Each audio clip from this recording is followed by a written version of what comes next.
계획이라든가 아니면 뭐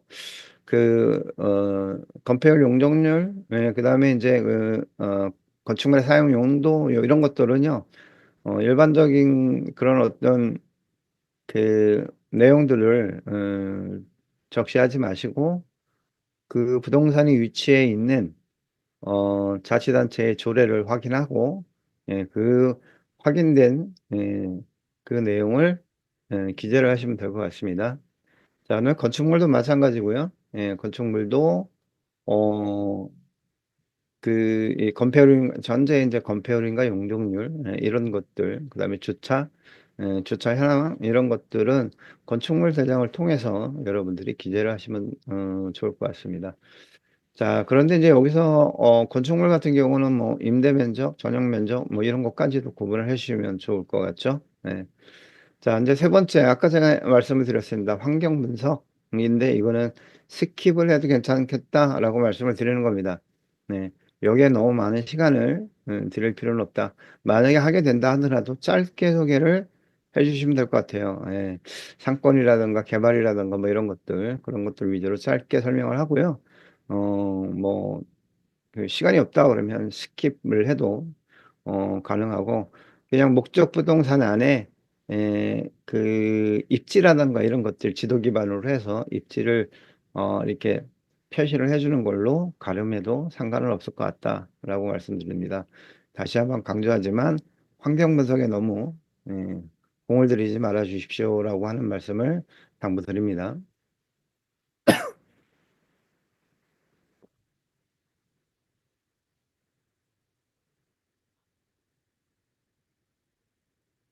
자, 그다음에 권리 분석이죠. 예, 권리 분석은 등기부 등본을 반드시 열람을 하셔서 지금 현재 소유권이 누구한테 가 있고 또 이게 어, 단독 소유인지 구분 소유인지라고 하는 것들, 그런 것들.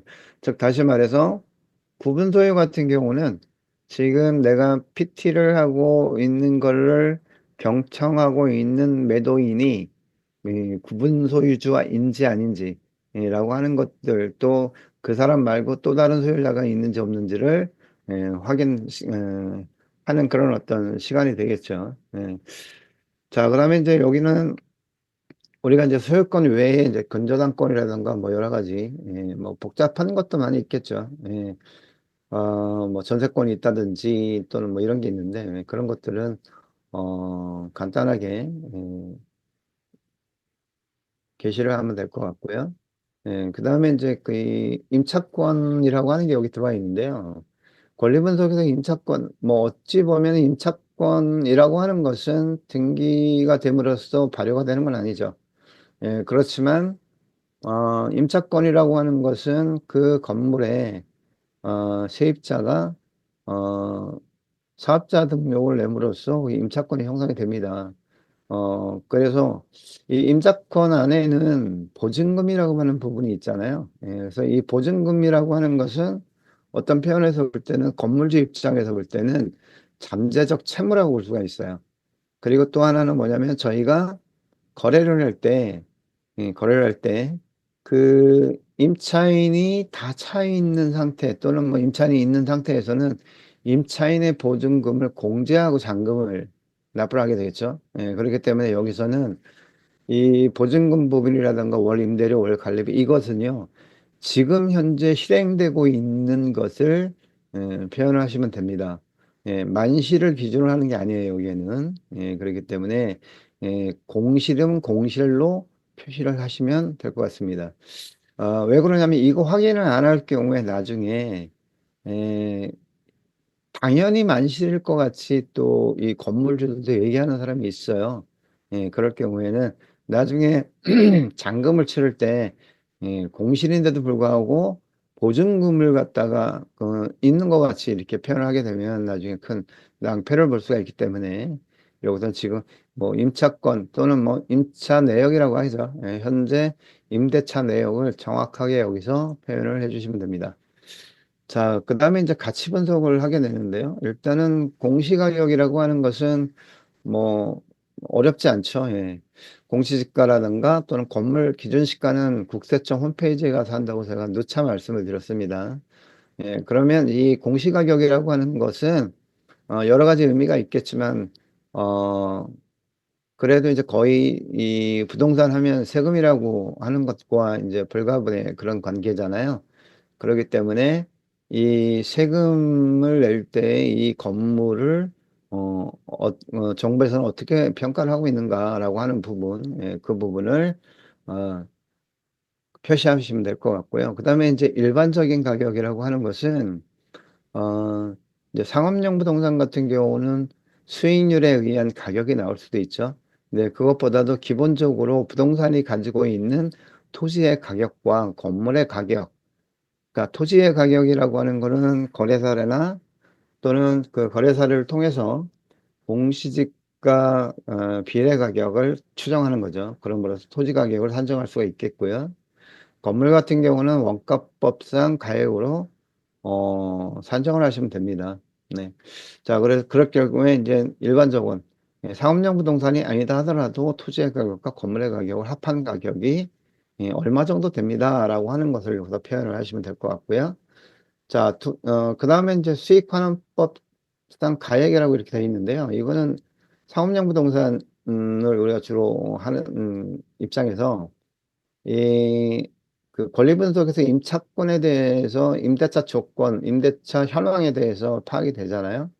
그러면 거기 임대 그 조건에 뭐 보증금, 월 임대료 관리비 뭐 이런 것들을 기반으로 해서 캐시플로우를 작성을 할 수 있겠죠. 예, 그러면 이제 거기서 NOI가 나올 것이고 이 NOI에서 지금 건물주가 원하는 가격으로 나눠버리면 투자 수익률이 나옵니다. 이제 ROI라고 하는 게 나오는데요. 이렇게 했을 경우에 그 투자자, 만약에, 여기서 표현하고자 하는 것은 매도인이 팔고자 하는 가격으로 어떠한 사람이 사려고 할 때 그 가격 대비 투자 수익률을 보니까 3.3%밖에 안 나옵니다. 라고 하는 것을 여기서 보여줄 수 있는 거예요. 그러면 투자자 입장에서 3.3%가 많은가 적은가는 투자자마다 다를 수 있겠죠. 그러면 여기서는 몇 가지의 숫자가 나올 겁니다. 만약에 투자자가 3.2%의 연간 수익률을 원하는 게 아니라 3.5%를 원할 경우에 당신의 임, 그 건물주의 그 부동산은 얼마가 됩니다라고 역산 계산이 가능해요. 그 여기서 이제 숫자 몇 개, 그러니까 이 그 요구 수익률, 캡레이트라고 하죠. 캡레이트를 3.5 할 때 얼마, 4.0 할 때 얼마, 4.5 할 때 얼마 이렇게 표현을 해놓은 것도 나쁘지 않습니다. 예. 자, 이럴 때 이제 수익환원법 할 때는 뭐 그 지금 현재 융자가 있고 막 이런 거를 다 배제하세요. 단순하게 NOI 갖고만 얘기하시고요. 예. 그 뭐 레버리 뭐 융자를 받아서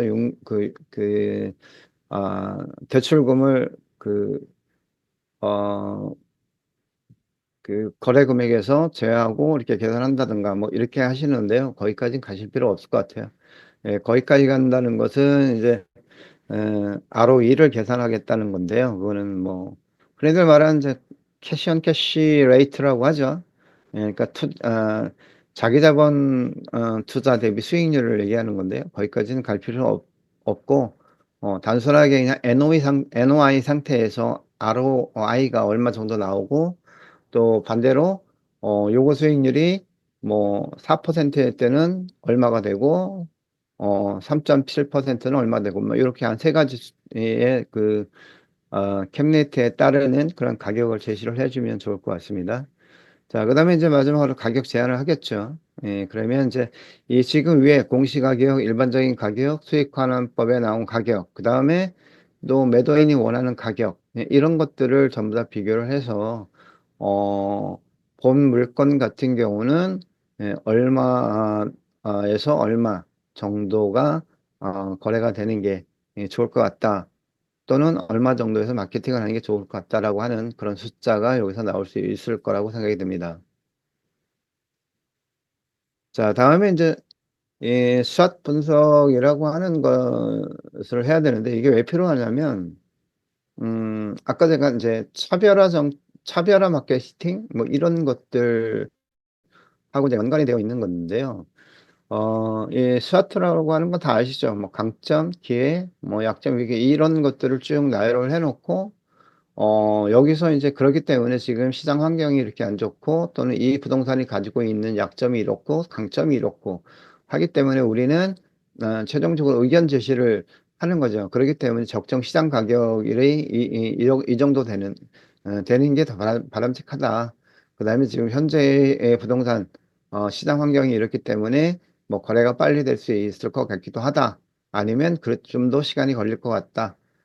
그다음에 이제 이러한 스와트 분석을 함으로써 이 건물의 최적의 용도가 뭐냐, 즉 다시 말해서 사용용으로 적합하냐 아니면 일부 사용하고 일부 수익이 나는 그런 어떤 형태가 좋을 것이냐, 또 뭐 이 건물이 갖고 있는 그런 외관의 그런 어떤 수리화 뭐 이런 걸 따져서는 이 타겟이 어느 쪽이 좋겠다라고 하는 것들이 이 의견 제시로 해 주셔야 돼요. 그래서 이 스와트 분석을 하지 않으면 이런 게 나올 수가 없겠죠. 그죠? 막연하게 하는 것보다는 지금 이 부동산이 가지고 있는 여러 가지 강점, 기회 뭐 이런 것들을 쭉 해보니까 이 부동산은 이러한 사람들한테 맞을 것 같다. 또 이 부동산은 이 가격선에서 하는 게 맞을 것 같다. 지금 시장 환경이 안 좋으니까 좀 더 어떻게 하자. 뭐 이런 것들을 여기서 의견을 제시하셔야 돼요. 자, 의견 제시가 없는 것은 매각 제한이 아닙니다. 예. 그러니까 에이전트가 바라보는 이 부동산을 바라보는 것을 말씀을 해 주셔야 되고요. 한 가지 덧붙여서 스와트 분석을 하실 때, 뭐 SWOT인데 이게 그냥 막 좋은 거 약점 뭐 막 혼동해서 쓰시는데요. 네. 그 S나 W 같은 경우는 이거는 미시적인 관점, 즉 이 부동산이 갖고 있는 구조적인 문제, 이 부동산이 해결할 수 있는 문제는 SW에서 표현이 가능합니다. 근데 OT 같은 경우는 이게 거시적인 거거든요. 그러니까 뭐 이 부동산은 가만히 있던데 이 인근이 뭐 개발이 된다든가 뭐 개발이 되면 좋아지겠죠. 네, 그런 거는 이제 어퍼튜니티로 갈 수가 있는 거고요. 그다음에 이제 이 부동산은 가만히 있지만 그래도 지금과 같이 이게 재건축 건물인데 지금과 같이 건축비가 굉장히 상승을 했기 때문에 이게 좀 거래가 힘들게 이거는 이제 어떻게 보면 이제 어 SWOT의 T에 해당되는 거거든요. 그래서 미시적인과 거시적인 그런 관점을 혼동하지 말고 적시해 주시고요.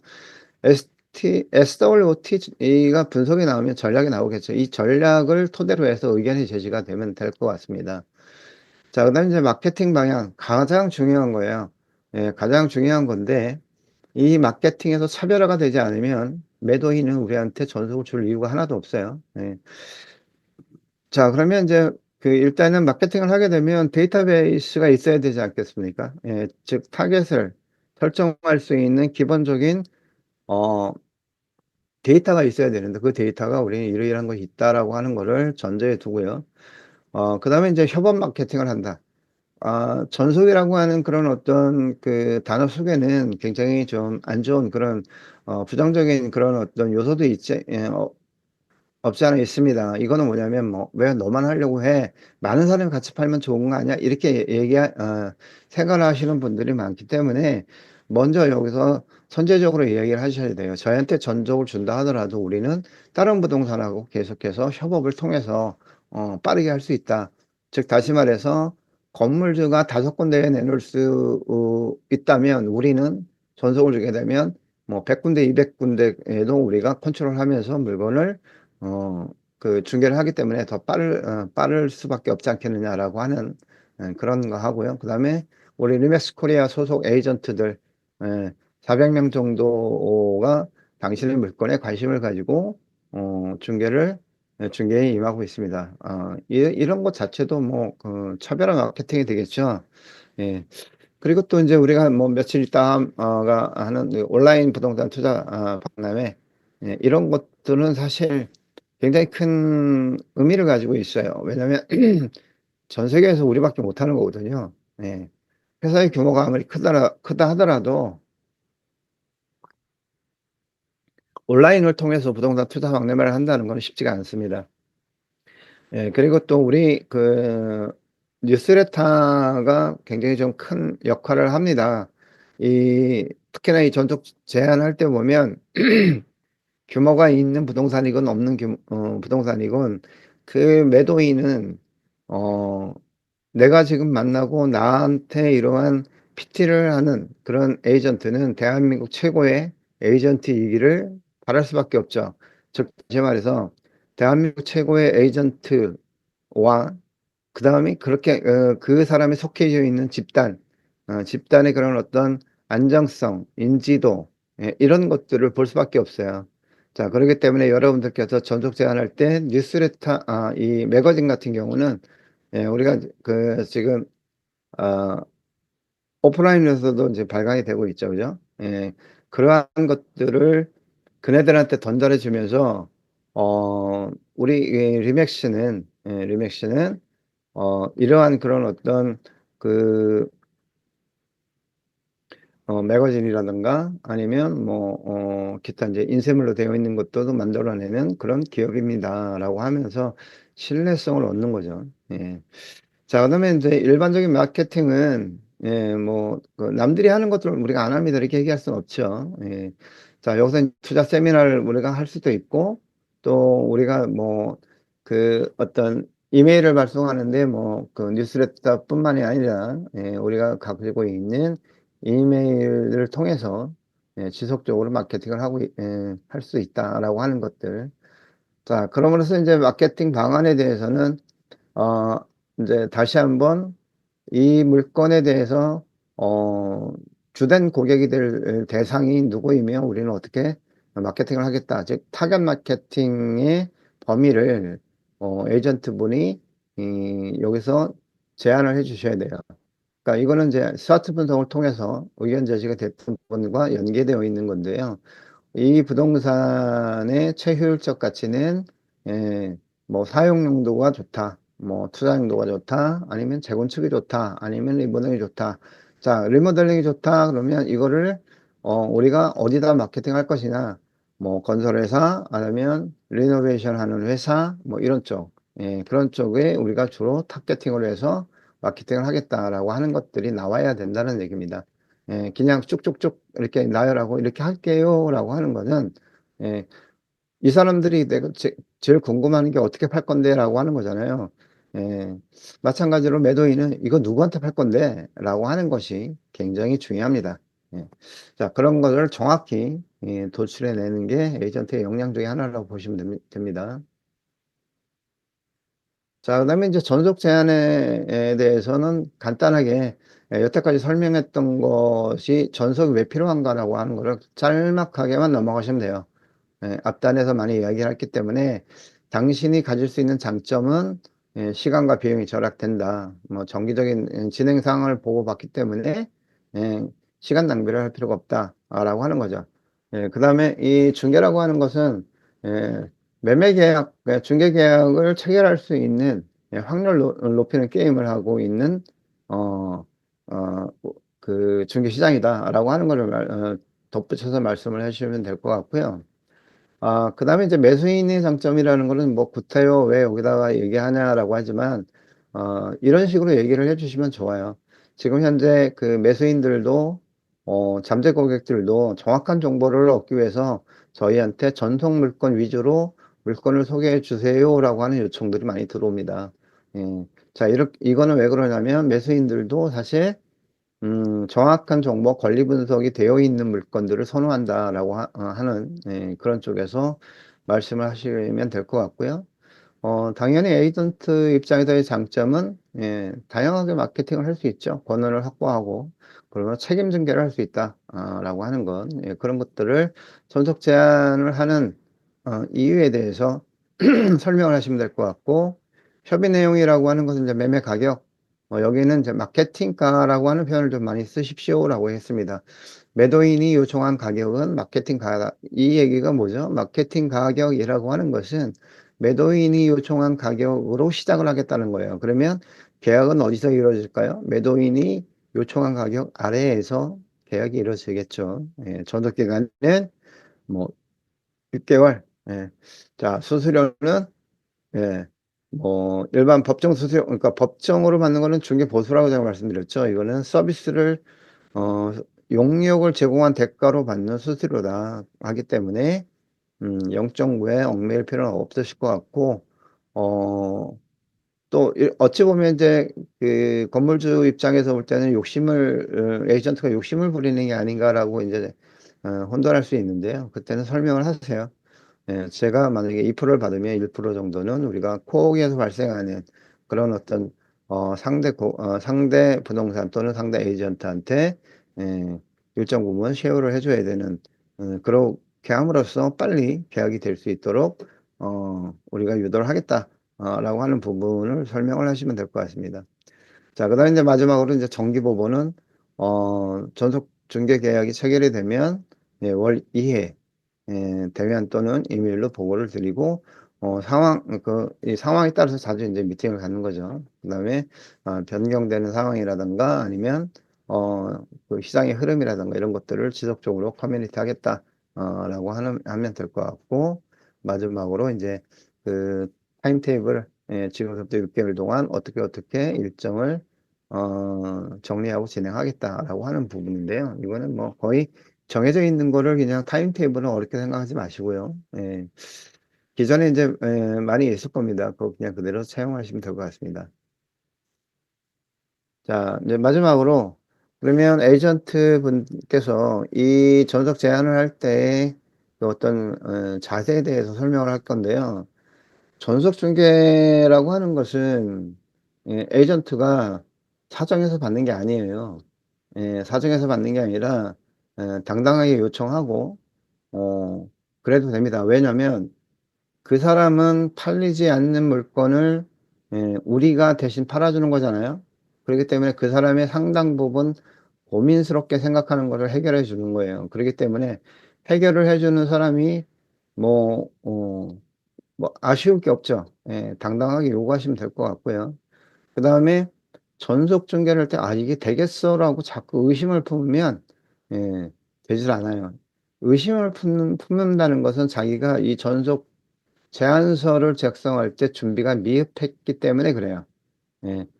그러니까 내가 팔 자신이 있다라고 하고 이거를 얘기해야지, 그냥 전속을 위한 전속이면 안 되겠죠. 근데 이게 팔릴지 안 팔릴지는 모르잖아요. 전속을 받기 전까지는 모릅니다. 그렇기 때문에 이거를 전속을 받으면 나는 팔 수 있어라고 하는 그런 어떤 자신감이 있어야 된다는 얘기입니다. 예. 자, 그 다음에 또 하나는 뭐냐면 이 전속, 중개 계약을 통해서, 내가 더 많은 일을 할 수 있어. 그 다음에 또 이 전속도 내가 받을 수 있어.